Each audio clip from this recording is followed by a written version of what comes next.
Waza! You begin, because I always do it. And obliging this most incongruous request, ha ha ha, I shall start by naming the author before I forget. He goes by the name of Zamil Akhtar, which is a terrible pronunciation, but we'll have the actual spelling somewhere in the video, and we can now proceed with condemning me. You will be condemned. You should be ashamed of yourself. What's my punishment? Shame. No. Enough with the salt. I want something serious and actually gruesome. Oh, gruesome. Yes. I was going to have a crow eat your eyes, but that's like so pedantic. Yes, that's standard. And you're allergic to poison ivy. We'll tie you to a tree with poison ivy. It won't kill you, so it's not illegal, but it'll make you itch out of your mind. Okay, I guess. It's nothing quite like I have planned for you when you eventually do something unforgivable. You'll be like breathe. He's been holding his breath for the past 20 years. I'm getting quite irritated with him. You'll be waiting for a while longer. I'm going for the world record. Or rather, the universal record. Okay, that makes a little more sense. I already have the world record. Anyway, the book we're reviewing today, written by Zamil Akhtar, is Gunmetal Gods, which is the most badass of book names, just like ever. But it's also, you read that book name, you go, this book better be worthy of that name. Yes, and thankfully the book owns up to that name. And it delivers on what the name promises. The name promises these magnificently intimidating black steel metal Lovecraftian gods, and it delivers on them perfectly in every regard. And then you've got the book cover, which is at least the one for the ebook copy that we read. It's two lonely figures on a ship in the middle of a storm-tossed sea, looking up at this Cthulhu-esque creature with this giant staring eye. It's made out of metal, and it's on a red storm sky. It's just like fantastic. Yeah. So obviously the book started out strong before we even opened the page. Oh, cracked page 1. On that regard, though, yes, the title is great, the cover is great. It takes a while for the titular gunmetal gods to really manifest physically into the story, or for them to tease or whatever. The first 30-40% of the book is largely just devoted to the human characters, and well, I kind of, to some extent, the gunmetal gods means both the human characters and the actual gods in the book, because Micah, one of the main characters, is referred to as a gunmetal god, I believe, at some point. Or he's the god of guns, or something like that, but he's human. No, I don't remember that in any regard. Well, clearly you skipped over that. Because his title is Micah the Metal, because he was bathed in the metal sea. Also because of the guns. All right, so the first half of the book is a Crusades era-esque conflict with these distant invaders with their pantheon of gods invading a holy city, and it's very much the pursuit of the Christian pursuit of Jerusalem. Yes, and with all that entails, the bloodbaths, the supposed morality in the sacred land, and everything. Yes, and one of the strong parts of the book is the cultural, because you have, I forget what they're actually called in the book, but you have the Arab is the wrong word because there's too many cultures in there for it to be whatever, but the Middle Eastern cultures, and that is really well developed and displayed throughout the first part of the book, from just various cultural elements and how the characters interact, etc., etc., etc. And you also have the more Crusader-esque ones, which don't bother too heavily from the Crusades because they come with a pantheon of new gods that are all very creepy. Yes, and so, they have the more steel-clad knight aesthetic. And yes, only with muskets and rifles and actual multi-bolt magazines, so they are quite potent, quite a potent army to deal with. Yes. I actually found this first 30-ish% of the book the slowest and the most boring. It is very much setting up the scene, but it's not until you get to that 40% mark of the book where it starts giving you where you start developing proper emotional connection to the events. Before that, it is just a Crusades book with people fighting, and one side, the Middle Eastern side, holds slaves, and your main character's an over-the-hill war hero. And it's like, there's nothing there to really root for or attach to emotionally. And on the other side, you have the invading... The Crusaders. The Crusaders, and you actually quite like Micah because of just his devotion to his troops and his willingness to do things, but at the same time, he murders a bunch of people. Micah, we'll probably push that back a little bit later when we're actually discussing the characters themselves. Yes. But it's just a simple war story, and while the prose is great when it's referring to and developing and exploring the concept of the gods, it often fell weak for me when it's tried to develop the grand scale battle scenes, or some of the smaller battle scenes, like some of the magical scenes definitely fell flat to me, like some of the magical duel scenes. Yeah. One in particular just felt absolutely flat. And some of it is because it's an elemental magic system. Yeah. And it's not the focus, not a huge amount of effort was put into the magical system, besides the concept of the mask, which I found awesome. All right, so the way the magic system works is that humans with the potential to become mages go to a school and they are given this kind of invisible mask that they wear, and it keeps them looking eternally young. Mm-hmm. This mask also gives them control over certain elemental spirits. And obviously, if you control a wind spirit, you can make, depending on the potency of that wind spirit, you can make certain effects happen with wind or air. So the thing I actually really like about the magic system is that, say a random person, in this case, Keva, kills a mage, he then inherits that mage's mask, and as well as that mage's potential, right? And so what you can actually have is, if you kill multiple mages, you start stacking their masks atop one another and gathering talent to yourself. And so it's actually a really neat concept that we've only just barely touched on in this book. Yes. And so it took a while before events to really, because one of the really nice parts about the book is why you're not immediately connected with the characters. The book builds affection via events happening. Yes. The characters do things, or things happen to the characters, or the characters experiencing, and then it just builds so much and a variety of emotional connections with your variety of characters. And all connection you have to the character is forged in the context of the book, and it's really well handled from that regard. You've done a lot of talking, but you've done so with marginal skill. I know. After you get past that first part, and you have the emotional connection, and then the gods start affecting the book. That's where the book really started to kick into high gear, and after that, the events rolled really well together for the most part, and your characters, your main character finally started like really acting out of his own self. Yeah. And there's... So, a qualm we frequently bring up in stories is how the character, or the main character, will have no agency or no personal drive. This is a book that actually does a great job of dealing with that, because Keva, who is the main character, initially starts out with no drive or personal interest in this conflict.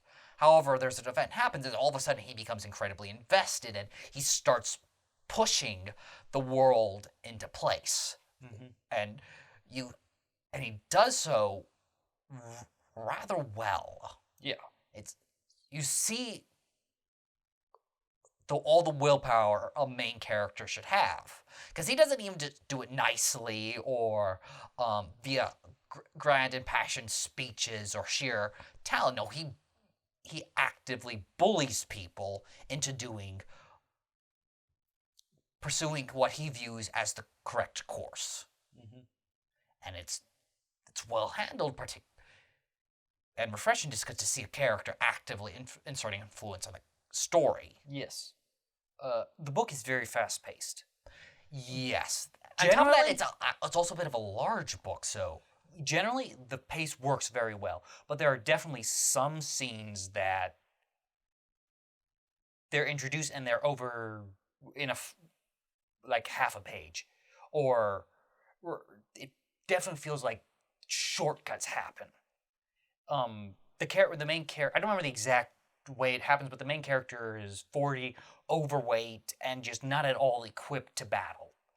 The book cheats at some point. I think it's probably when he like gets the second mask, or gets well, another. it's when he starts wearing the first mask. Oh, it's when he starts wearing the first mask, and suddenly he's made perfectly physical and young, and it's like that was a little bit of a cheat for me that I did not like. I don't know, because that's kind of the magic of the masks, though. So basically, he goes from the overweight 40-year-old who has been indulging in kind of drugs and food for the past 20 years into this 20-year-old pristine warrior physique. And part of it is because like before that he was like, okay, I am going to force the world to do this. I am going to get into shape or whatever. He's like he's going to get himself back ready to control this stuff. He sets that out as like, and then the book just hands it to him on a silver platter. He doesn't have to do any work. It's not like he doesn't have to kill another Magus. We basically skip the training montage. And it's like training montage has like a bad connotation, and it wouldn't have really worked here. But he's given all that power. It's just given to him for free, and I did not like that. Yeah. And part of it is just because it's not. It felt like a cut corner, and it was on top of like other scenes where it's like he comes, he says something, and then leaves, and it's just sometimes the book's pacing works against it, and stuff happens too fast without proper time devoted or enough happening in the scene to justify it. I don't necessarily know how much I agree with that. All I know is that no scenes actively leapt out at me as being too short or too long. It was one of the particular for me was one of the scenes with the Emperor, where the Emperor calls him. He goes into like the Emperor's room. The Emperor says something, and then he leaves. And it wasn't even like a particularly important thing. It was just it happened so fast. Yeah. And it was so it was just some scenes just progressed too fast for me. One of the things that the book actually paced for me really well was actually characters. Yes. This is probably for me, like, for me, the book did two things exceedingly well: characters and the slow creeping doom of the gods. Yes. Right? And so, dealing first with the characters, we have two primary ones: Micah the Metal and Keva. Keva is the main protagonist for the Middle East countries, and he has been a retired soldier living off in a backwater village, smithing and basically wasting away with his talents until he gets recalled by the Middle Eastern emperor, right? And that is how he gets ushered into the story as a fat, overweight man who doesn't want nothing to do with war or the business of state, but is doing so, but allows himself to get dragged back into things because of his friendship and his sense of duty to the emperor. So automatically a man of somewhat likable qualities, both with how he has no interest in it, but also allows himself to get dragged back in. Yeah. And then he kind of spends his heels kicking around a little bit, but as we watch him kicking his heels, we're introduced to his adoptive daughter, and I don't want to get in too much, and you're starting to get a little bit into the weeds, because like we don't need to know about all his interpersonal relationships, and an event happens that energizes him, and okay, so what I really want to kind of mention is the fact that his wife has been missing for the past 10 years or so, right? And the story handles this this disappearance really well. It doesn't happen in real time. All we hear about it is backhanded comments, And through his, like, to the present day, he's been bemoaning this loss, though bemoaning is the incredibly wrong word for it, heartbroken and absolutely destroyed by this loss for the past 10 years. And to this day, he is still kind of searching for her and hoping that she is alive. Mm-hmm. And this is an excellent character, not character arc, but it is handled really well in the story because this missing woman comes up consistently throughout the story and eventually has a grand payoff that I really enjoyed in the climax of the story. Yeah. And then the other character is Micah the Metal. I really I liked Keva, and Keva's, especially after he got the Catalyst event, yes. Keva went really well. I adored Micah's character. Adored not as an, oh my god, he's so perfect, but like as the complexity of Micah and of his personal journey and all the different elements from his loyalty to his soldiers and to his drive, to his relationship with his gods, and then also his character arc. It progressed so elegantly, so perfectly paced, and so all those different elements interconnected and interlocked and so fused with all the various other elements of the story. And caused ripples and was affected by ripples in the story. And it's like, it is actively hard to describe everything that Micah does, experiences, and goes through, and he's the antagonist, who you end up liking because of how honorable he is. But at the same time, he slowly starts slipping further down paths that you really find uncomfortable. And it's just, there's so much built into Micah that the story handles so well. It's difficult to actively explain because there's so much, but and even if it's we can't not even difficult explain to consume. Anything, it's not difficult to consume, but even if we try to explain a great deal about it, basically everything that happens to Micah is a spoiler. Because it's such a series of dominoes falling as he tries to overcome one problem, leading to another problem, and causing backlash here. And it's such a perfect series of events. And then that he usually comes out looking powerful. He doesn't come out smiling like Rose, no, but he comes out as powerful and determined and a worthy antagonist. Like, he is significantly more impressive than Keva, even after Keva puts on the mage's mask. And Micah just comes across so well in the book. And the other part of the book I really liked was the ending.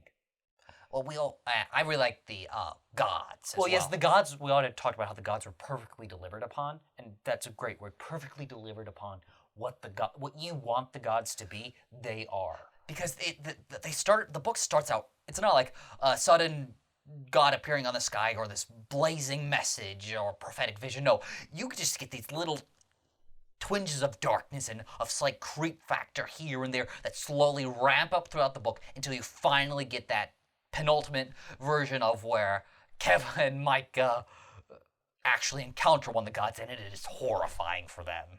It is absolutely fantastic to watch. It is gloriously visual and creepy and unsettling in their designs. It is everything you could want from the name Gunmetal Gods. Yes. But the reason I really like the ending is that the book up until has been a grand scope. And from the Crusades to dealing with the gods. And the ending takes all those various elements, and they're present, and it's deeply centered around the concept of the gods. The conclusion is deeply centered around that. But at the same time, it is deeply personal towards Keva, and you as the reader are emotionally attached to the conclusion. Because something the book does well is that it puts that conclusion at risk. Yes. It puts what you want to happen very believably at risk. And so the ending of the book has the gods, has emotional attachment to the conclusion, and very personal stakes for Keva.